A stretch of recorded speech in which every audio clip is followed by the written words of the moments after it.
Here is the question. An aqueous solution of 2% non-volatile solute exerts a pressure of 1.004 bar at the normal boiling point of the solvent. What is the molar mass of solute? तो देखिए students, solution क्या होगा इसका। इसमें first of all आपको ये देखना है, ये जो प्रेशर है ये किसका है, ये एक्वस सॉल्यूशन का प्रेशर है। इसके अंदर आपने 2% नॉन वोलेटाइल सॉल्यूट ऐड किए। तो देखिए जो टोटल जो सॉल्यूशन होगा, टोटल जो सॉल्यूशन होगा वो 100% होगा। उस 100% में से 2% तो कौन है आपके पास, सॉल्यूट है, और बाकी का 98% कौन आपके पास, सॉल्वेंट है। क्लियर हुई बात? ठीक है, देखिए 2% क्या बोला इसने, नॉन वोलेटाइल सॉल्यूट है। ठीक है, 2% क्या आपका नॉन वोलेटाइल सॉल्यूट है, तो बाकी का 98% कौन है, सॉल्वेंट है। तो मैं ये बोल सकता हूं ना कि 100% में से अगर 2% नॉन वोलेटाइल सॉल्यूट है तो मैं ये बोल दूंगा कि 100 ग्राम सॉल्यूशन में 2 ग्राम तो क्या है मेरे पास, नॉन वोलेटाइल सॉल्यूट है। क्लियर है? और बाकी का 98 ग्राम कौन है मेरे पास, सॉल्वेंट है। क्लियर हो गया की बात? क्या ये सही है, ऐसा बोल सकते हैं ना। अब देखिए, अब आपको क्या कैलकुलेट करना है, molar mass of the solute आपको कैलकुलेट करना है। तो चलो लगाओ formula, P naught minus P S upon P naught is equal to mole fraction of solute. Okay, देखिए सॉल्यूशन का वेपर प्रेशर दे रखा है, ठीक है आपको, और सॉल्यूशन का वेपर, ये फॉर्मूला क्यों लगाया, पहली बात तो ये समझ में आना चाहिए। क्यों? क्योंकि यहां पर मुझे सॉल्यूशन का वेपर प्रेशर बोल रखा है। देन उसके बाद उसने मुझे ये बोला है कि normal boiling point of the solvent. Solvent का बॉइलिंग पॉइंट क्या है, नॉर्मल है। अगर सॉल्वेंट का बॉइलिंग पॉइंट, सॉल्वेंट कौन है, तो वाटर होगा। ठीक है, यहां पर कुछ नहीं बोला होता है तो वाटर ही होता है। तो वाटर का नॉर्मल बॉइलिंग पॉइंट क्या होता है, 100 डिग्री सेल्सियस। और 100 डिग्री सेल्सियस पर जो वो प्रेशर अप्लाई करता है वो कितना होता है, वो होता है 1 atm या फिर 760 mm ऑफ Hg, या फिर यहां पर देखो बार में लिया था तो हम भी बार में लिखेंगे 1.013 बार। ठीक है, तो जहां जो प्रेशर की यूनिट दी थी उसके अकॉर्डिंग हम ले सकते हैं। अगर एटीएम बोलता तो हम एटीएम वाली यूनिट लेते, अगर मिलीमीटर ऑफ Hg बोलता तो हम ये लेते, अगर बार बोला तो हम ये लेंगे। तो सॉल्वेंट का प्योर स्टेट में वाटर वेपर प्रेशर पता है हमें, ठीक है।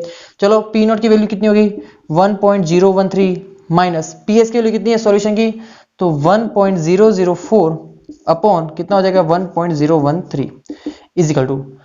अब बात आती है मोल फ्रैक्शन ऑफ सॉल्यूट। तो मोल फ्रैक्शन ऑफ सॉल्यूट क्या होता है, देखो moles of solute upon moles of solute plus moles of solvent.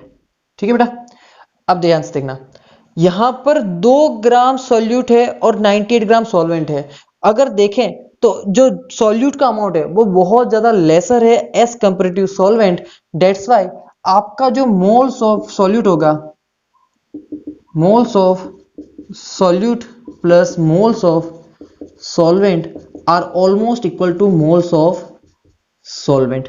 Okay, तो आपकी इक्वेशन क्या बन जाएगी, 1.013, इसको कैलकुलेट कर लेते हैं तो कितना आएगा 0.009 upon 1.013 is equal to moles of solute, ऊपर क्या हो जाएगा मोल्स ऑफ सॉल्यूट अपॉन नीचे क्या हो जाएगा मोल्स ऑफ सॉल्वेंट। ठीक है बेटा, अब ध्यान से देखो, मोल्स ऑफ सॉल्यूट क्या होता है, गिवन मास अपॉन मोलर मास। क्या सॉल्यूट का मास पता है आपको, हाँ 2 ग्राम, ठीक है लिख दिया 2 gram, upon molar mass of solute. Molar mass of solute तो कैलकुलेट करना है तो m लिख दो ऐसे कैपिटल। ठीक है, फिर देखो मोल्स ऑफ सॉल्वेंट, सॉल्वेंट के मोल्स निकालने के लिए क्या चाहिए, उसका गिवन मास। गिवन मास कितना बोला इसने, 98 ग्राम बोला है ना, तो ये आ गया इसका गिवन मास। अपॉन क्या होता है मोलर मास, तो सॉल्वेंट कौन है वाटर, तो अपॉन करूंगा तो ऊपर चला जाएगा तो 18। ठीक है बेटा, अब यहां से जब आप मोलर मास को कैलकुलेट करोगे, ठीक है, यहां पर इन सबको इधर भेजना और मोलर मास को कैलकुलेट करोगे तो मोलर मास कितना आएगा 41.3 ग्राम पर मोल। कितना आएगा 41.3 gram per mole. Here is the your answer. वापस देखते हैं बेटा, बहुत सिंपल था क्वेश्चन। आपके पास 2% नॉन वोलेटाइल सॉल्यूट है, मतलब कि आपके पास 2 ग्राम तो नॉन वोलेटाइल सॉल्यूट है और बाकी का 98 ग्राम कौन है, सॉल्वेंट है। क्लियर है? फिर अब मुझे क्वेश्चन में उसने बोला है कि प्रेशर ऑफ सॉल्यूशन बोला है, ठीक है, और बोला है कि normal boiling point of solvent. Solvent fix है, यहाँ पर वाटर ही होगा। सॉल्वेंट का नॉर्मल बॉइलिंग पॉइंट का मतलब ये हुआ कि उस वाटर का जो बॉइलिंग पॉइंट, जो वेपर प्रेशर होगा 100 डिग्री सेल्सियस पर, नॉर्मल बॉइलिंग पॉइंट क्या होता है वाटर का 100 डिग्री, तो 100 डिग्री पे जो उसका प्रेशर होगा वो कितना होगा बार में 1.013 बार। ठीक है, जब इसे यहाँ पर पुट करोगे आप, ये पी नोट क्या हो गया प्योर स्टेट में वेपर प्रेशर वाटर का, तो 1.013, सॉल्यूशन में कितना हो गया दिया है हमें 1.004 अपॉन पी नोट। ठीक है, इजिकल टू क्या हो गया मोल फ्रैक्शन का फॉर्मूला लगाया। तो यहां पर याद रखना है कि सॉल्यूट का अमाउंट बहुत ज्यादा लेसर है सॉल्वेंट से। ठीक है, इसलिए क्या हो जाएगा moles of solute plus moles of solvent क्या हो जाएगा मोल्स ऑफ सॉल्वेंट के इक्वल हो जाएगा। फिर इसे सॉल्व करोगे तो मोलर मास कितना आ जाएगा 41.35 ग्राम पर मोल। तो हियर इज योर आंसर।